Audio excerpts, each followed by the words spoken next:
강산을 이용해서 12분 만에 습식시각 할 수 있어. 그러면 한 40배 빠르다는 거 아니에요? 기체 액체로 만들어야만 장비 내에 동일한 압력으로 공급을 해줄 수가 있어요.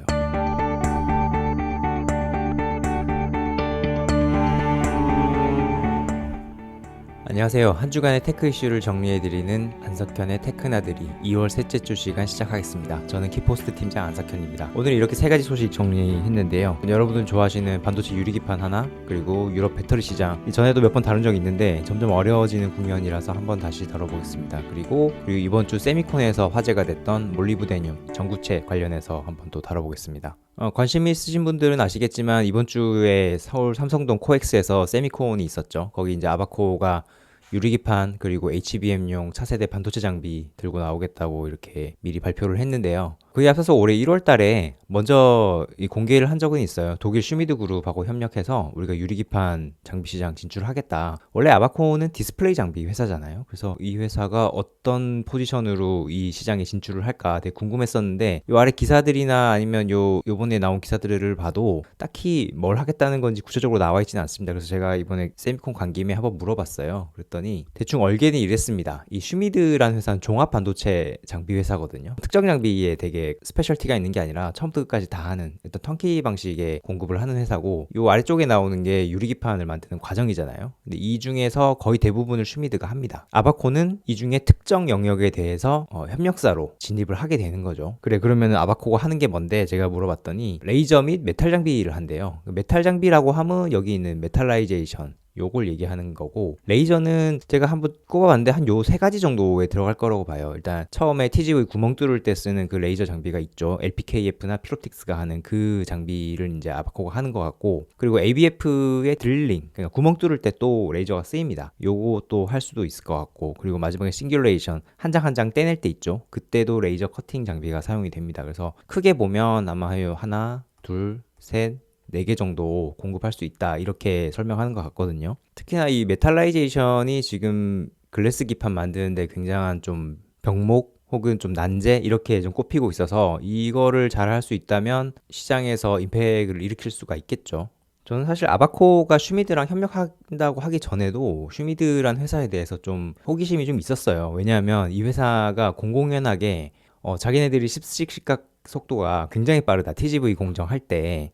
자, 우리가 앞에서 한번 배운 적 있습니다. 유리기판에 구멍을 뚫을 때 어떻게 뚫느냐, 이렇게 하면 먼저 이렇게 레이저로 한 대 때리고, 그러면 여기 이 부분이 이제 좀 그 식각의 선택비가 바뀌는 거죠. 식각이 빨리 일어나는 거죠. 그래서 이거를 강산이나 아니면 강알칼리에 담그면 이렇게 깨끗하게 구멍이 뚫린다. 이 정도는 이제 다들 저희 방송 보신 분들은 아실 거예요. 근데 제가 구멍이 뚫린다라고 표현을 했지만 사실 이 시간이 한 8시간 정도 걸립니다. 레이저로 한번 뚫고 나서 에천트에 담궈서 구멍이 뚫릴 때까지. 왜냐하면 이거는 이제 알칼리 기준이에요. 강알칼리 기준으로 한 8시간 걸립니다. 물론 유리가 두꺼우면 더 오래 걸리고 유리가 얇으면 이거보다 좀 짧게 걸릴 수도 있습니다. 근데 슈미드는 우리는 강산이야. 우리는 강알칼리가 아니라 강산을 이용해서 12분 만에 습식시각 할 수 있어. 그러면 한 40배 빠르다는 거 아니에요? 자, 여기서 여기 넘어가는 시간이 우리가 통상적인 방식이 8시간 걸리는데 슈미드는 여기서 여기까지 12분 만에 넘어간다는 거거든요. 그러면 혁신적이긴 하죠. 8시간이 걸린다면 강 알칼리 용액에 담궈 넣을 수 있는 수조를 그만큼 많이 준비해야 되는 거잖아요. 엄청 공간도 많이 차지하고 설비 투자 비용도 많이 들어가겠죠. 근데 만약에 12분 만에 끝낼 수 있어? 그럼 하나만 놓고 계속 그거를 돌려도 되는 거잖아요. 근데 이런 컨셉트를 다른 회사들도 모르는 게 아닙니다. 당연하겠죠. 이거를 투자를 하려고 하는 회사면 다들 검토는 해봤을 겁니다. 근데 못하는 이유가 뭐냐면 습식 시간이 빨라지면 설비 투자 비용이 줄어서 좋기는 한데 대신에 이 모양이 이렇게 좀 왜곡이 되는 경향이 강하다고 해요. 그러니까 여기가 이게 지금 유리를 잘라서 보면 비하올 입구의 크기는 요만큼인데 안쪽의 크기는 요만큼이죠.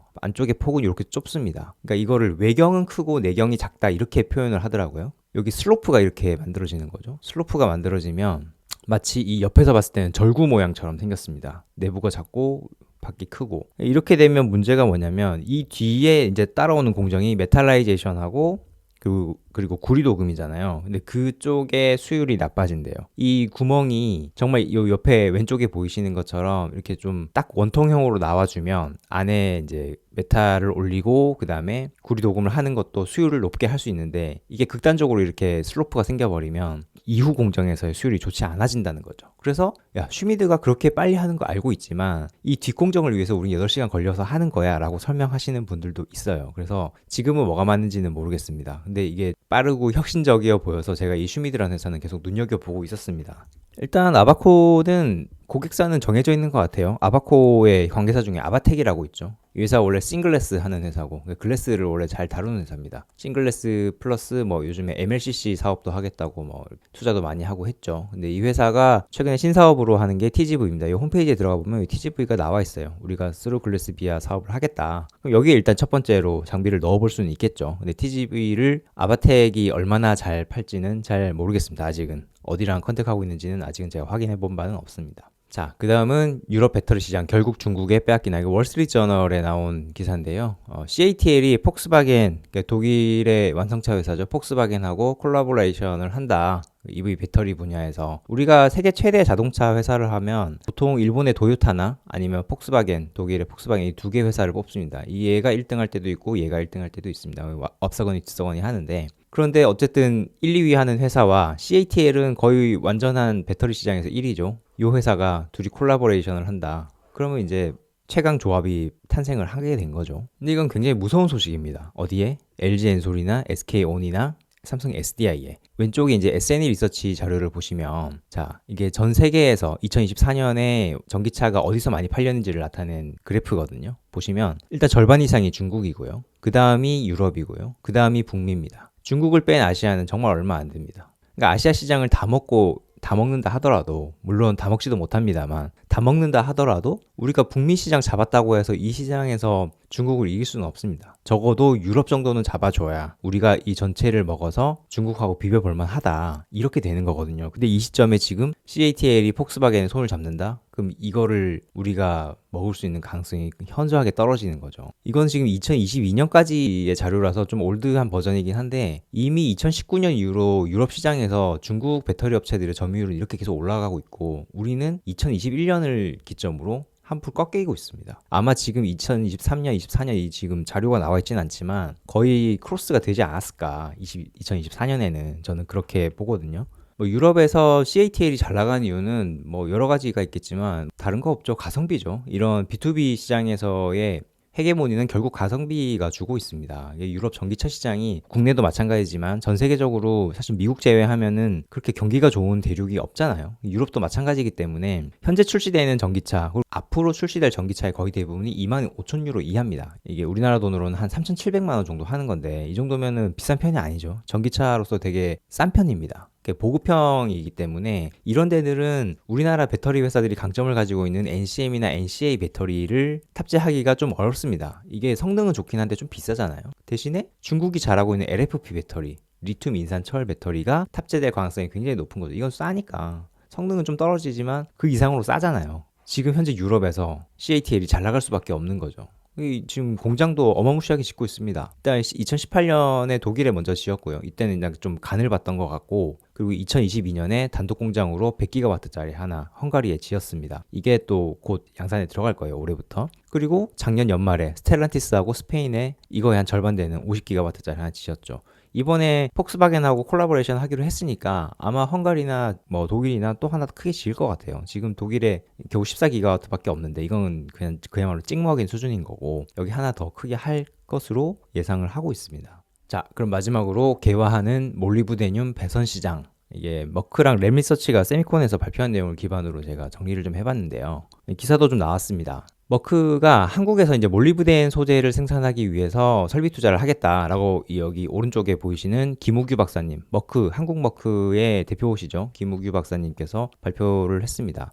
좀 잡설이긴 한데 머크는 좀 그런 문화가 있어요. 회사의 주요 임원, 이분은 이제 대표시잖아요. 대표나 아니면 뭐 사장, 부사장 이런 급도 밖에서 지칭할 때 대표나 뭐 이렇게 부르지 않고 박사님이라고 부르는 거를 좀 선호를 하더라고요. 이게 좀 공학자에 대한 예우 같기도 하고 좀 프라이드가 느껴져서 저는 참 볼 때마다 부럽다는 생각을 좀 하거든요. 논외로 좀 얘기를 해봤고요. 하여튼 이 회사가 몰리브덴을 국내에서 생산을 한다고 합니다. 그리고 램리서치가 몰리브덴 기반의 원자층 증착 장비를 공개를 했습니다. 머크 관련해서 나온 기사랑 램리서치 기사랑 다른 기사처럼 보이지만 결국에는 같은 기사입니다. 어째서 같은 기사냐? 두 기사가 지향하는 바가 동일합니다. 이 지금 왼쪽에 나온 그림이 3D 낸드 플래시, 그러니까 SSD에 들어가는 메모리 반도체죠. 그 메모리 반도체를 좀 간략화해서 그림을 그려놓은 건데, 그런 얘기 많이 하잖아요. 낸드 플래시가 100단이다, 200단이다, 300단이다. 이번에 SK 하이닉스에서 뭐 400단을 내놨다더라. 뭐 이런 기사들 많이 보시잖아요. 그게 진짜 말 그대로 이렇게 단수가 층층층층 쌓여 있습니다. 그럼 이 층층층층 쌓여 있는 것들을 결국에는 하나로 연결을 해야 반도체를 컨트롤할 수 있는 거잖아요. 그래서 이렇게 엘리베이터처럼 긴 홀을 팝니다. 이걸 채널 홀이라고 하는데, 결국에는 이 채널 홀을 뚫고 그 안을 내부의 배선으로 연결을 해줘야 됩니다. 하지만 그동안에 반도체, D램이 됐건 아니면 로직 반도체가 됐건 이런 반도체에 쓰이는 배선은 대부분 구리였으나, 낸드 플래시는 이렇게 깊기 때문에 도금이 어려워서 구리를 안 썼거든요. 대신에 6브라 텅스텐이라는 소재를 썼었습니다. 근데 이게 지금 몰리브데늄으로 바뀐다. 요게 이 앞에서 나온 기사의 골자입니다. 램리서치와 머크가 얘기하는 바가,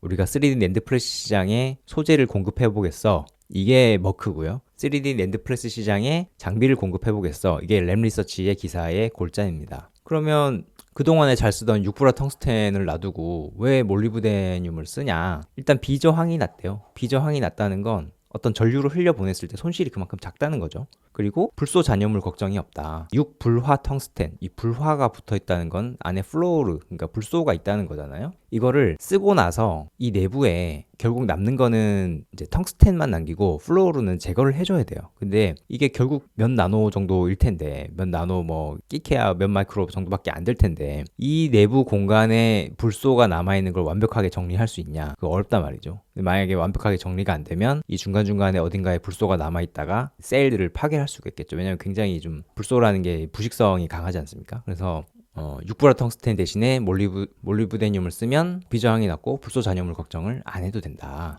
그럼 진작 쓰지 왜 그동안에 안 썼던 거야? 라고 생각해보면, 이게 몰리브데늄이 굉장히 쓰기 어려운 소재 중에 하나입니다. 왜냐하면 얘는 기본적으로 기체나 액체로 만들기가 어렵고 이렇게 고체 상태 그대로 써야 합니다. 우리가 그 앞에 썼던 6브라 텅스텐이나 뭐 이런 것들은 다 기체 액체로 만들어서 씁니다. 6브라 텅스텐뿐만이 아니고 반도체 공정에 쓰이는 거의 대부분의 전구체들, 그러니까 프리커서들이 거의 기체 액체를 씁니다. 왜냐하면 기체 액체로 만들어야만 장비 내에 동일한 압력으로 공급을 해줄 수가 있어요. 왜냐하면 이게 고온으로 끓여가지고 이게 공급을 해줘야 되는데, 기체나 액체는 밀어내는 힘에 따라서 일정하게 들어가잖아요. 근데 고체를 끓여가지고 얘가 증기화가 돼서 장비 안으로 들어가는데, 어때요? 이게 쓰면 쓸수록 점점 바깥쪽부터 녹는 거잖아요. 이게 사용할수록 외부 공간, 그러니까 표면적이 줄어들기 때문에 몰리브데늄 증기의 발생량이 계속 바뀌겠죠. 그거를 미세하게 컨트롤 해줘야 됩니다. 그게 어려워서 그동안엔 몰리브데늄을 쓰기가 어려웠었대요. 근데 이 어려운 일을 미국의 인테그리스, 그리고 에어리퀴드, 프랑스 회사죠. 그리고 독일의 머크, 이 세 개의 회사가 해냈다고 합니다. 참 이런 데 보면 우리나라가 안 끼어 있는 게 참 안타깝습니다. 그래서 지금은 이 두 개 회사가 거의 메인으로 넣고 있는 것 같고, 머크가 곧 이제 여기 합류한다고 하는 것 같고요. 그래서 이제 국내에다가 공장을 짓는 거죠.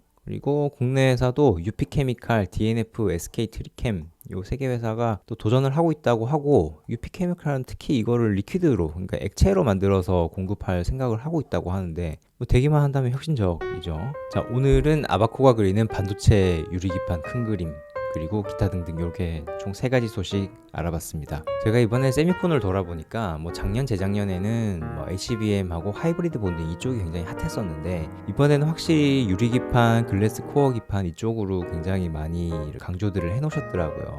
그래서 확실히 이쪽에 뭔가 새로운 비즈니스 기회가 열리는구나 싶은 생각이 좀 들었습니다. 비록 이제 세미콘이 끝나긴 했지만 계속 저희 채널 보고 계시면 제가 세미콘에서 파악했던 내용들 조금씩 정리해서 올릴 예정이거든요. 그래서 계속 저희 채널에 놀러와 주시고, 자, 이번 주에 준비한 소식은 여기까지고요. 저는 다음 주에 더 유익한 내용으로 찾아뵙겠습니다.